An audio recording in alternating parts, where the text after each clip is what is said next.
Salut YouTube, on se retrouve aujourd'hui, ça fait un petit moment que j'ai pas publié de vidéo.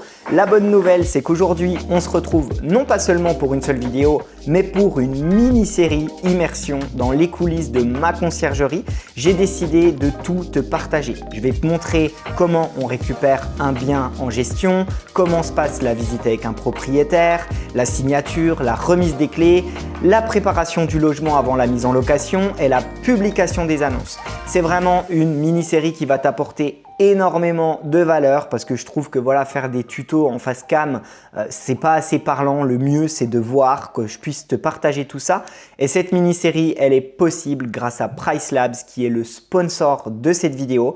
Donc, merci à eux de faire confiance à la chaîne. Grâce à eux, je peux avoir du bon matériel pour pouvoir te partager cette immersion. PriceLabs, si tu ne connais pas, on y reviendra au fur et à mesure des épisodes. Je vais te montrer tout ce que ça t'offre pour la gestion de ta conciergerie au quotidien, mais aussi pour pouvoir améliorer ton taux de remplissage. PriceLabs, c'est un logiciel de tarification dynamique, mais pas que, c'est ce qu'on va voir ensemble. Aujourd'hui, on est en plein dans l'ère de l'IA, on en entend parler de tous les côtés. Donc, avoir des outils comme PriceLabs, c'est aujourd'hui hyper important pour paraître professionnel, pour améliorer aussi le chiffre d'affaires de ta conciergerie, rassurer tes clients propriétaires.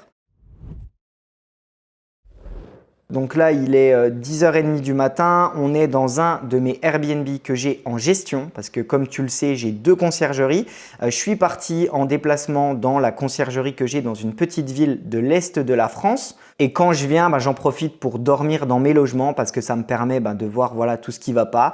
Donc, c'est pour ça que j'ai ma casquette. J'attends que mes cheveux sèchent avant d'aller en rendez-vous avec le client propriétaire. Donc, c'est important avant d'aller en rendez-vous avec un client propriétaire de préparer ton rendez-vous. Comme je le disais dans une précédente vidéo. Bon, moi, je suis un mauvais exemple parce qu'il est 10h30, j'ai rendez-vous à 11h, mais ça fait des années que je fais de la conciergerie. Je suis très à l'aise avec les rendez-vous, le côté commercial. Donc, c'est ce qui fait que je prépare mon rendez-vous peu de temps avant. Mais ce n'est pas quelque chose que je te conseille de faire. Voilà, il faut vraiment prendre le temps.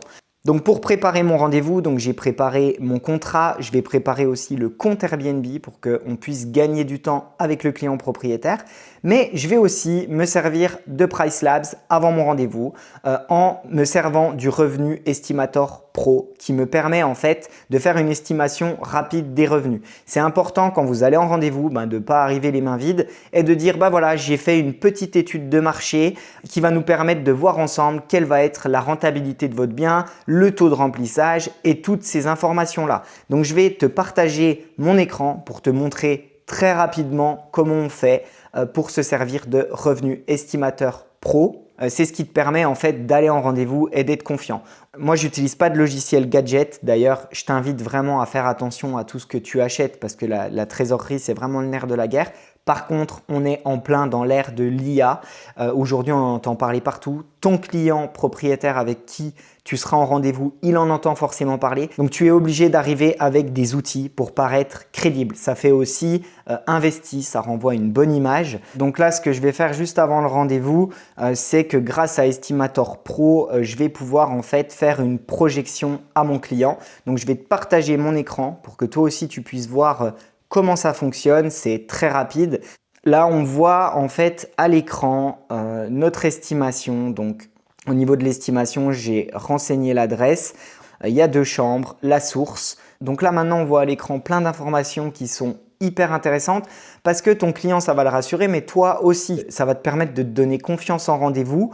Tu vas pouvoir voir est-ce que ça vaut le coup de reprendre ce logement, quels sont les revenus qui sont estimés. Donc moi, il estime environ 1 197 € de chiffre d'affaires par mois, le tarif journalier moyen pour qu'on puisse optimiser le taux de remplissage, les revenus annuels et le taux d'occupation, donc 70%, c'est-à-dire 7 nuits sur 10, c'est une projection de PriceLabs. Ici, tu as quand même pas mal de petites informations. Tu peux aussi ajouter des équipements si tu as une cuisine, est-ce que ça accepte les animaux. Donc, tu peux vraiment voir plein de choses. Donc, pour pouvoir affiner ton estimation, tu vas pouvoir partager des détails. Ça va t'expliquer combien il y a d'annonces concurrentes, les emplacements, quels sont les équipements que tu peux aussi ajouter pour pouvoir avoir une estimation la plus précise possible. Une fois que tu as fait ton estimation, tu vois, ça m'a pris mais 1 minute, tu vas pouvoir la télécharger en PDF. Soit l'envoyer à ton client, soit moi ce que je te conseille, c'est de te rendre sur place directement avec l'estimation et de la présenter à ton client pour bien qu'il comprenne. Ça va permettre de rassurer ton client, mais ça va aussi toi te donner de la matière en rendez-vous, un sujet de discussion et de la confiance. Donc tu vois, tu peux tout de suite télécharger en format PDF ton estimation, donc ça fait vraiment professionnel. Tu peux ajouter ton logo, tu peux choisir un thème de couleur.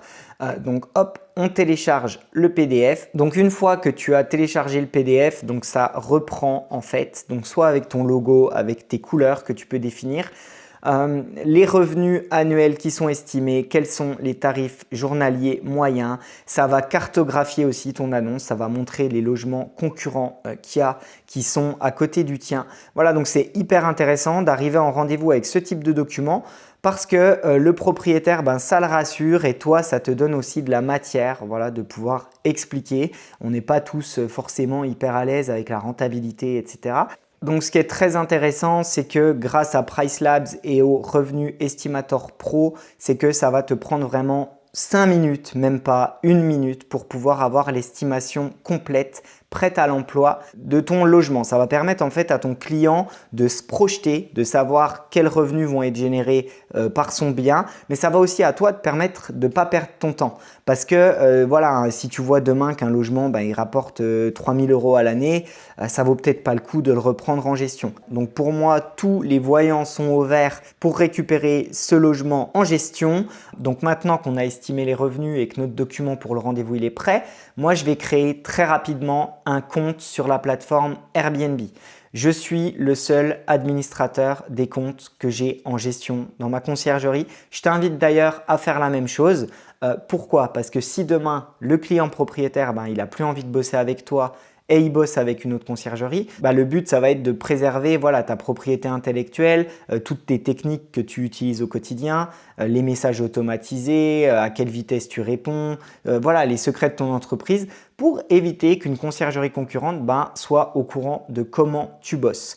Il y a un deuxième avantage à créer un compte Airbnb directement pour tes clients, c'est l'avantage du parrainage. Tu sais, Airbnb, quand tu crées un nouveau logement sur la plateforme, il te verse une certaine somme d'argent parce que tu parraines. Donc, soit tu peux prendre l'argent pour toi, voilà, avec un de tes comptes Côte, ou alors si toi aussi tu as un bien mis en location, tu vas utiliser ton propre code de parrainage, soit tu peux t'en servir pour fidéliser tes clients. C'est-à-dire que voilà, tu as des clients qui paient tes factures dans les temps, il n'y a jamais trop de problèmes dans les logements. Tu peux très bien leur verser la prime de parrainage à eux pour les remercier de la fidélité qu'ils ont envers ta conciergerie. Donc moi, je vais me prendre pour moi le parrainage Airbnb. En fait, directement sur la plateforme, tu as un onglet parrainage. Donc moi, étant donné que j'ai un bien juste à côté que je loue, je vais me prendre le parrainage pour moi. Donc ça va assez vite de créer l'annonce. Le but, ça va pas être de créer l'annonce parfaitement optimisée. Le but, c'est d'arriver en rendez-vous, d'avoir un document qui dit voilà combien de revenus on va générer et moi, j'ai déjà avancé sur la création du compte. On a juste à valider votre identité. C'est important en fait que tu puisses faire gagner du temps à ton client propriétaire parce que la création d'annonces, c'est quelque chose de long, c'est quelque chose qui n'est pas hyper cool. Le but en fait, c'est que quand tu arrives en rendez-vous, tu aies déjà ton parrainage qui soit fait, que tu puisses gagner de l'argent, ça c'est important parce que c'est entre 150 et 300 € à chaque fois que tu rentres un nouveau bien. Donc ça, c'est quand même pas négligeable. Et cet argent, en fait, il me permet d'offrir le lancement du logement au client propriétaire. Donc c'est hyper important que le propriétaire puisse se dire bon voilà, moi le logement il me coûte rien. Je vois des conciergeries souvent qui facturent des frais à l'entrée. À mon sens, il faut éviter au maximum. La conciergerie, c'est basé sur le succès. C'est un mode de travail au succès. Si on est bon, on remplit le logement, on gagne de l'argent. Si on n'est pas bon ou qu'on a un mauvais logement, on gagne moins d'argent. Et aujourd'hui, il y a quand même beaucoup de concurrence en conciergerie. Et ce qui peut faire la différence qu'un propriétaire choisisse ta conciergerie plutôt qu'une autre, c'est qu'ils se disent moi au début, j'ai pas de frais. On y reviendra un petit peu au fur et à mesure du lancement de ce logement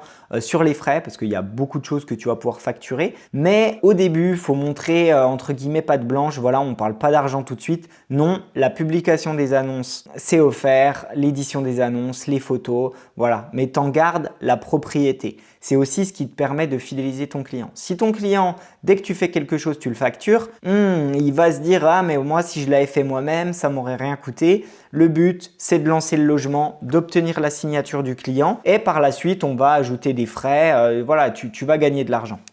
Donc, on va y aller parce qu'il est 11 h. Le client, il a un petit peu de retard. Il m'a dit par téléphone. Donc, moi, je vais me rendre tranquillement sur place et on se retrouve là-bas.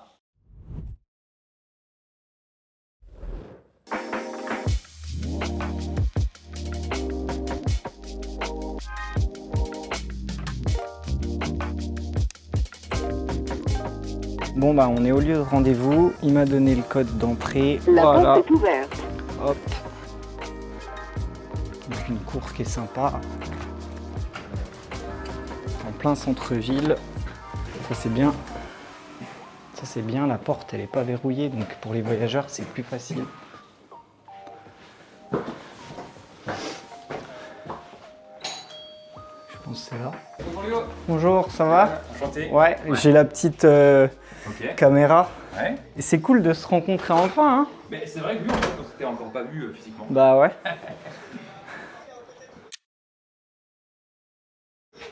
Bon bah c'est hyper sympa, hein? Tester la télé aussi, donc ouais c'est sympa, parce qu'on a de la chance, il fait beau. Il rend encore encore mieux qu'en photo. C'est vrai? Bah... Puis on a la vue du coup sur la citadelle qui est éclairée la nuit. Exactement. Enfin. Ouais, ça arrange un peu nos affaires, c'est bien. Ok. Non bah c'est... En tout cas la cuisine elle est top, vous avez vraiment pensé à tout là. Bah normalement... Je me permets, hein. Ah ouais, allez-y. Bouteille de vin c'est à vous ou c'est pour les... Ok. Non mais c'est sympa. Et c'est une belle réno, hein. Ben, le sol ça me choque pas, hein. C'est même bien de ne pas l'avoir fait. Hein. Ouais. Mais en tout cas c'est très sympa. C'est vraiment, puis il y a une bonne vibe dans l'appart. On se sent bien. Ouais. Je comprends. Alors ici, donc là, tu as la salle de bain. Donc j'ai rebranché. Tu entends quand on allume la lumière? Ouais, j'entends. Il y a l'extraction qui se lance. Ok. Voilà. Bon bah ça vraiment c'est top. Hein. Avec le petit miroir. Non c'est sympa. Puis là il y a des, ça c'est hyper important les rangements. Hein. Donc ici, ça c'est un lit. Enfin c'est un lit banquette que j'ai mis, bon c'est pour de l'appoint quoi. Ça peut faire office de lit une place ou de lit deux places, mais... ouais, c'est un lit gigogne, il se tire. Ouais, c'est ça, il faut tirer ça. Ok. Et donc il y a deux matelas, et donc ça peut faire un grand lit. Donc, non mais ça c'est très bien. Quelqu'un peut dormir avec de pour les enfants par exemple, c'est cool. Pour les enfants, voilà. Et il y a un truc qui est pas mal, c'est de faire des... par exemple, de faire un bureau pliable. J'y ai pensé, j'y ai pensé. Bon, en tout cas, ok, et là c'est la chambre. En king size. Il est bien le lit là. Hein. Alors, le matelas, je l'ai testé, il est extrêmement confortable. Ouais. Vraiment, j'ai dormi une nuit pour tester. Ici, ça c'est sympa aussi. Super. Voilà. Ça c'est vrai, la petite maquilleuse console ici. Bon, ouais, alors ça, là, les fenêtres comme ça, alors, ça laisse passer la lumière. Voilà. Et puis j'ai rajouté quand même les stores. Bah alors les stores, c'est super, de toute façon c'est le meilleur choix pour ce type de fenêtre, mais ils vont pas durer. Ah ouais. Ah ouais. Les stores comme ça, les voyageurs ils cassent. Ah ouais. Okay. Ah ouais. Ok, canapé. Canapé, donc qui s'ouvre pareil. Donc là, qui s'ouvre. Convertible. Convertible. Lit 160. Pareil, c'est un matelas de 21 cm, je crois. Trop bien. Extrêmement confort, donc il peut être utilisé au quotidien. Ok. Là, c'est pas que de l'appoint. C'est un vrai lit. Oui, c'est un vrai lit. Ouais. Et donc voilà, on a les 3 couchages, ce qui est super. Ok. C'est quoi, c'est le jeu d'échecs? Ouais, c'est un jeu de dames. Ah, de dames. Ok. Mais qui a toutes les pièces. Hein, si, ok. voilà. Non, mais c'est sympa. La déco et à la fin un petit jeu. C'est sympa. Mais j'ai pas prévu par exemple de jeux pour les enfants. Il n'y a pas besoin. Ouais. Il n'y a pas besoin. Malheureusement. Qu'est-ce que j'ai pas prévu aussi? Alors ça par contre, oui, bon, on va attendre les premiers voyageurs. Il faut juste que j'achète, je pense, enfin c'est sûr, mais du papier toilette, du stock, peut-être de l'huile, du vinaigre, des choses comme ça. Ça c'est les basiques Airbnb. Il les faut tout le temps. Sel, poivre, huile d'olive, vinaigre. Okay, bon, bah, mais je t'enverrai la checklist. Moi après j'ai tout. Donc non mais super. Bah après voilà, on peut regarder un petit peu par rapport à l'annonce. PriceLabs, est-ce que ça te parle ou pas? Pas du tout, non. Ok, PriceLabs, c'est un logiciel qui permet de faire de la tarification dynamique. C'est hyper important parce que en fait, tout le modèle des hôtels est calé sur ça, sur optimiser le taux de remplissage. Pareil pour la SNCF aussi, ils font ça. Plus de gens vont réserver. Eux, ils ont une IA qui va calculer, voilà, il y a beaucoup de demandes, donc on peut monter les prix, donc on peut baisser les prix. En fonction d'un événement, par exemple. En fonction d'un événement, un festival, exactement. Parce que c'est dur de savoir même tout ce qui se passe à Besançon. Et tu pourrais te retrouver à mettre une nuit classique à 80 €. Exactement. Tous les copains, ils la mettent à 300 parce qu'ils avaient vu que… Exactement. Tout comme tu peux te dire, ouais, mais moi, voilà, pour ce type d'appartement, c'est hors de question que je loue à moins de 70 €. Donc en fait, tu passes tout ton mois vide. Ah oui. Alors que si tu t'étais mis à 68, t'es plein à 70% du temps. Ce qui est quand même… Et aujourd'hui, en 2026, on ne peut plus bosser sans avoir des bons outils. C'est pas possible. C'est sûr. Tu as aussi tout ce qui va être donc le revenu estimateur pro qui permet un petit peu, comme on avait discuté, de voir combien ton appartement peut générer, le taux de remplissage, les appartements concurrents. Tu peux aussi aller beaucoup plus loin avec des analyses approfondies du marché. Ça, c'est bien pour le faire avant de faire un investissement, par exemple. En se disant, voilà… Moi, j'ai regardé un petit peu les trucs comme RDNA, je crois que c'est Eh ben, voilà. Donc ça, c'est calé là-dessus? C'est calé. Alors, voilà, PriceLabs, il va encore plus loin. PriceLabs te propose aussi d'estimer les revenus, d'ajuster tes tarifs sur toutes tes annonces, te donner des conseils, mais aussi là ils ont fait une nouveauté qui te permet de remonter ton annonce dans les résultats de recherche. Là moi après, j'ai marqué que 2 couchages dessus, donc il va falloir que j'ajuste. Mais on voit qu'il y a un revenu qui est estimé en fourchette basse à 14 300 € par an, à 1 197 € par mois en moyenne. Et que notre tarif journalier moyen, là où on va vraiment venir optimiser le taux de remplissage, c'est à 68 €. Et un taux d'occupation à 70%. Après, là, c'est lissé sur l'année. Il y a des moments où on va être à 90 en fonction de la saison. Enfin voilà, c'est hyper sympa. Le nombre d'avis, les voyageurs qui peuvent. Et en fait, si tu cliques, tu vas carrément voir tes logements qui sont concurrents. Ça va te rediriger vers Airbnb. Donc on voit que… voilà, 4, c'est depuis le PDF que tu as généré? C'est depuis le PDF que j'ai généré, donc c'est quand même très sympa. Donc il n'y a pas d'engagement sur les contrats, c'est sans engagement. Donc si on veut arrêter du jour au lendemain, on peut. Hop. Donc, moi je vais expliquer surtout les clauses importantes. Donc là, c'est l'annexe qui reprend un peu les identités. Donc ça, c'est les prestations fournies. Donc nous, on s'occupe de la création, gestion des annonces, mise à disposition des photos, préparation du bien, assistance à l'établissement du règlement intérieur, c'est-à-dire que les voyageurs ne fument pas, etc. Communication avec les voyageurs 7 jours sur 7. L'accueil, donc accueil, ça comprend aussi bien un accueil physique qu'un accueil boîtier, c'est un accueil. Le ménage, la maintenance, la fourniture d'équipements linge consommable, donc c'est fixé aussi dans le contrat. La réalisation, état des lieux, entrée et sortie, voilà. La fixation des tarifs de location et les kits d'accueil. Voilà, donc on s'engage aussi à t'avertir dans les 48 heures de tout problème. Ça, c'est l'ensemble de nos services. Tout ce qui est annexe, c'est un service supplémentaire. Par exemple, Léo, j'aimerais que tu ailles me chercher un canapé, bien sûr. Par contre, c'est facturé. Ça ne fait pas partie des 20%. La gestion des avis, c'est nous. Est-ce qu'on répond pas, etc. Parce que si effectivement il y a un voyageur qui arrive, il y a un problème. Je sais pas, moi la cafetière elle marche pas pour X raison, elle a été cassée par le voyageur d'avant, on l'a pas vu. C'est toi qui viens ou c'est moi? C'est moi. Ok, d'accord. C'est moi et soit donc nous on a des cafetières d'avance, je lui donne une cafetière pour être tranquille. Soit ça peut être toi, mais c'est pas toi parce que le but, ça fait partie des. En fait, moi je suis responsable. En fait, moi je m'occupe de tout. Moi, c'est juste que je suis à 1 heure d'ici, il n'y a pas de problème. Non, mais le but de la conciergerie, c'est que je m'occupe de tout pour les voyageurs, pour leur intérêt. Si c'est pas l'intérêt du voyageur, c'est pas l'intérêt de la conciergerie. Donc dit comme ça, c'est peut-être un peu dur, mais non, je comprends. je veux dire demain, par exemple, le micro-ondes est cassé. C'est qu'il faut que le voyageur soit voilà. Et soit… Mais le micro-ondes est cassé, tu me dis, Léo, on n'a personne, je vais attendre de redescendre pour le changer. Ok. On a un voyageur, le micro-ondes est cassé. Qu'est-ce qu'on fait? Si tu me dis, on attend, on attend. Si tu me dis, il est là un mois, je lui en fais livrer un, ok.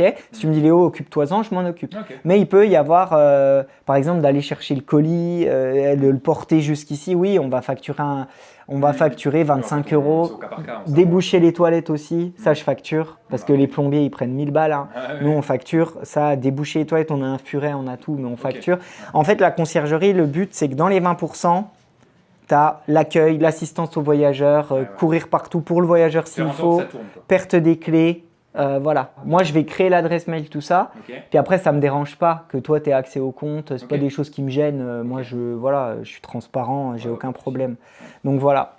Donc tu vas créer une adresse Gmail ou enfin une adresse, Ouais, c'est ça. Voilà, propre au bien. Propre au bien. Ok, qu'on se partagera alors.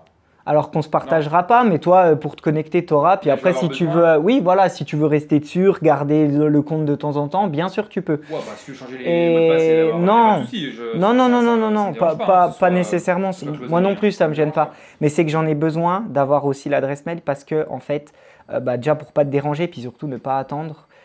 Tu vois, quand je synchronise les adresses mail, par exemple Booking et Airbnb, Ouais.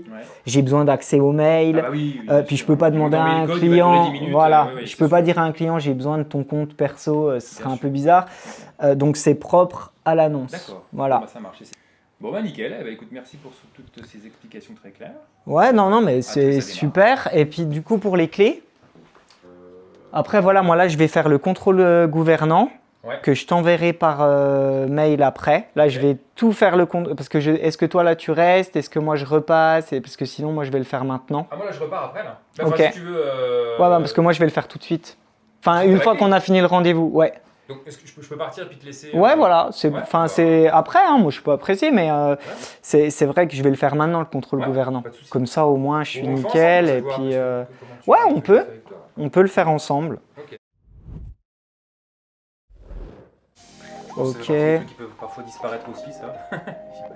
J'imagine. Ça va. Non, non, ça va. Par contre, c'est indispensable. Hein. Ouais. Ça, le tire-bouchon. 1, 2, 3, 4, 5, 6, 7, 8. 5, 6. 6, dont une louche. Voilà. Et là, il y en avait un aussi, je crois que j'ai vu. Et ça c'est quoi? Ah oui, ça c'est pour la purée, pour faire la purée. Ah oui, pour écraser les patates. Ouais. Un fouet. Ça c'est pour les salades. Ok. Voilà, un fouet. Il y a 4 bols, 2 comme ça, 2 comme ça. 4 bols. 2. 2 mugs. Ok, non mais super.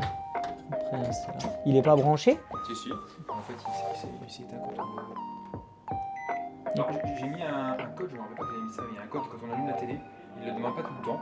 Des fois, il le demande, il faut peut-être que je l'enlève. C'est quoi le code? C'est- Bon après, tout est neuf, donc tout est nickel.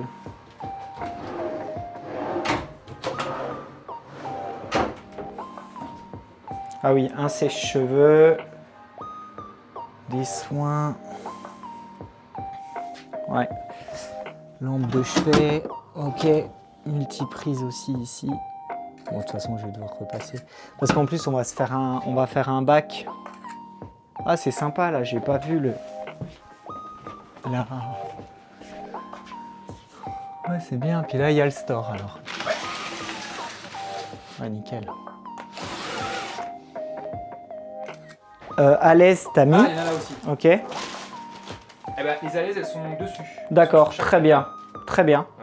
Là, par contre, c'est une à l'aise en. Donc, ouais. Non, mais en tout cas, voilà, pour moi, c'est parfait.